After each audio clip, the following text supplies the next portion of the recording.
Hey guys, welcome back to my channel IAS aspirant Shivangi. So guys, कैसे हैं आप सब? आशा करती हूँ आप सब ठीक होंगे।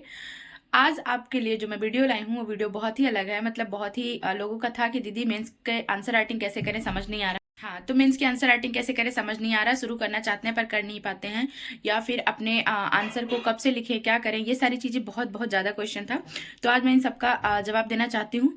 ठीक है, तो सबसे पहले बात करें कि कैसे लिखें। तो ये मैंने कल बताया था थोड़ा सा कि किसी भी टॉपिक को आप जब स्टार्टिंग में फर्स्ट पहली बार शुरू करो आंसर राइटिंग, तो आप सबको की लिमिट सोचो ही मत कि 150 में करना है, 200 में करना है। ठीक है, आप कोई भी टॉपिक तैयार करके बस उसको लिखना शुरू करो। ठीक है, एक बार आप लिखने लगोगे और अपनी स्पीड के लिए आपको डेली लिखना ही लिखना है। मतलब 1 से 2 क्वेश्चन आप डेली लिखिए, नए क्वेश्चन लिखिए या प्रीवियस ईयर के क्वेश्चन लिखिए, जैसा आपको सही लगे वैसा आप लिख सकते हैं। लेकिन आंसर राइटिंग में आपकी जो एक चीज हेल्प करेगी वो मैं आपको आज उसका रिव्यू देने वाली हूँ, वो है मेंस कैप्सूल। तो जो लोग भी 26 के लिए प्रिपेयर कर रहे हैं, या फिर जो लोग मतलब 26 के लिए प्रिपेयर कर रहे हैं, या फिर ऐसा है कि 25 के लिए ही कर रहे हैं लेकिन अभी वो आंसर राइटिंग नहीं कर पाए हैं, तो अभी 10 से 15 जनवरी तक वो अच्छा से खासे से अपनी प्रैक्टिस कर सकते हैं आंसर राइटिंग की। तो चलिए गाइज, दिखाते हैं आपको मेंस कैप्सूल जो कि मुझे दृष्टि की तरफ से मिला था। और एक चीज और आप सबको कहना है कि अगर दृष्टि का बैच कोई भी लेना चाहता है ना, तो अभी 50% डिस्काउंट चल रहा है ऑनलाइन और ऑफलाइन दोनों पे। ठीक है, तो आप लोग एक बार अगर लेना चाहते हैं तो एक बार जाके ले सकते हैं, क्योंकि 50% डिस्काउंट ऐसे मतलब हमेशा तो नहीं आता है, 40% तक रहता है हर फेस्टिवल में, लेकिन 50% बहुत मुश्किल से मिलता है। तो अगर जिसको परचेस करना हो, जिसको मतलब जरूरत हो कि हाँ मुझे करना है, तो ऑनलाइन ऐप पे भी है ना, और ऑफलाइन भी है, दोनों पे है, तो आप जाकर देख सकते हैं। तो चलिए बात करते हैं मेंस कैप्सूल की।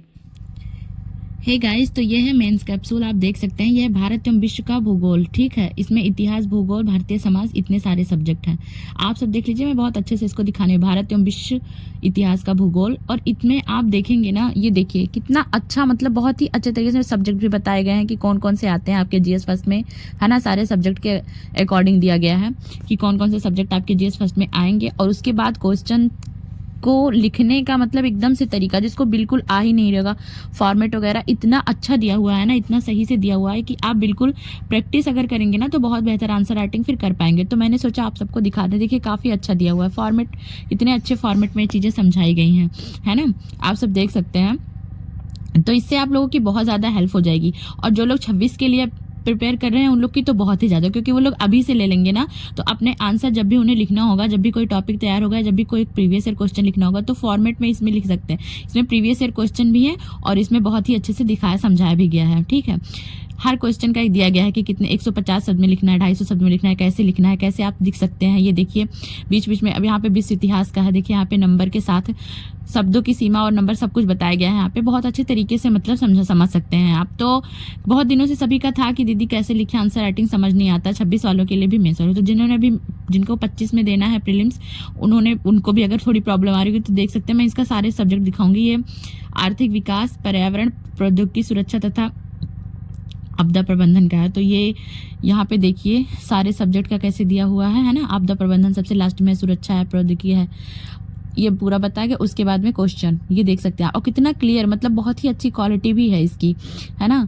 तो ये देख सकते हैं आप लोग काफ़ी अच्छे से, इसमें क्वेश्चन को भी बहुत अच्छे तरीके से दिया गया। और आंसर राइटिंग इसमें, मतलब जो आंसर है ना, आप इसके एकदम से समझ लीजिए कि प्रैक्टिस के लिए ना, मुझे आज तक आंसर राइटिंग के लिए इससे बेहतर बुक कोई लगी ही नहीं। सीरियसली बता रही हूँ मैं, इसलिए नहीं बता रही क्योंकि मेरे पास आई है या मैं डिस्ट्रिक्ट में, आप सभी के लिए बता रही हूँ, सच बता रही हूँ कि मतलब इससे अच्छी आंसर राइटिंग आपको कोई बुक सिखा ही नहीं सकती है। इतना मैं समझ सकती हूँ क्योंकि मैंने किया है वो चीज़। पहले मुझे टूटे फूटे शब्दों में भी मैं नहीं लिख पाती थी, आता हुआ क्वेश्चन समझ ही नहीं आता था कि कैसे इतने शब्दों में लिखूँ, कैसे क्या फॉर्मेट दूँ, लेकिन बहुत ही ज़्यादा मेरी इससे हेल्प हुई है। तो मुझे लगा आप सबकी भी हेल्प हो जाएगी गाइज। और देखिए आप सब देख सकते हैं, है ना, कि कैसे क्वेश्चन के बाद सारी चीजें दी हुई हैं। तो प्रैक्टिस, देखिए कोई भी चीज आपको प्रैक्टिस से ही आएगी। अब ये बुक ला के रख लेने से कुछ नहीं होगा। डेली आप अगर टारगेट बनाएंगे कि 2 से 3 आंसर मैं लिखूंगा, इसी क्वेश्चन को उठाइए, है ना, तो इसी क्वेश्चन को उठाइए, आप इसी फॉर्मेट में लिखिए, तो आपको प्रैक्टिस से ही चीजें आएंगी। ये पॉलिटी का है, ये देखिए मैं आपको दिखा रही हूँ।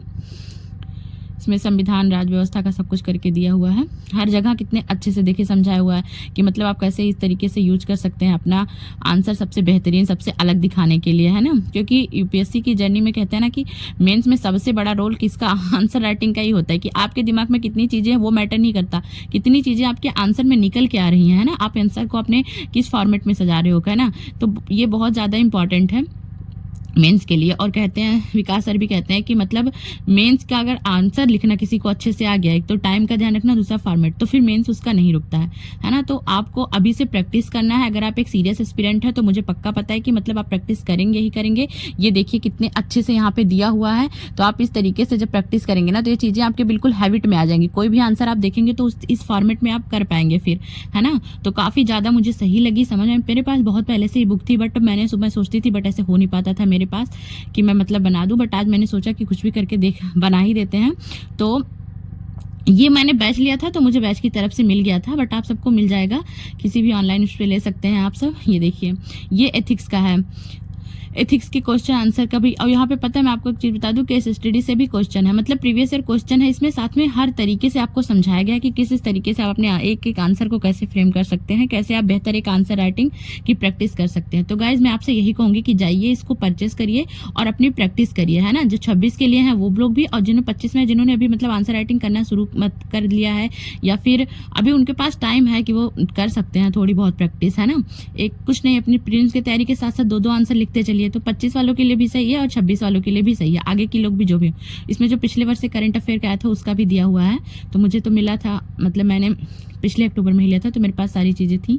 तो उसी में देखिए सब्जेक्ट आपको ये भी पता चलेगा। बुक जो मुझे आप सबको दिखाना था बहुत ही अच्छी है। मतलब इसे एक तरीके से ये हो जाता है ना कि जब हम नए नए आंसर राइटिंग करते हैं तो हमें समझ में नहीं आता कि फॉर्मेट कैसा हो, आंसर का कैसे क्या हो। तो ये बुक बहुत ज्यादा हेल्प करती है। तो आप लोग जो भी लोग अगर इसको खरीद रहे हैं, परचेस कर रहे हैं, तो एक बार आपको कहाँ से मिलेगा, तो देखिए आपको दिल्ली राजेश बुक स्टोर आप सर्च करेंगे तो आपको उनका नंबर मिल जाएगा। आप दिल्ली से मंगवा सकते हैं। राजेश बुक स्टोर से मैंने बहुत सारी बुकें मंगाई हैं। वो ऑनलाइन पेमेंट करवाते हैं, बट वो बहुत अच्छे से आपको डिलीवरी पहुंचा देते हैं, आपकी होम डिलीवरी, तो उसमें कोई प्रॉब्लम नहीं आता है।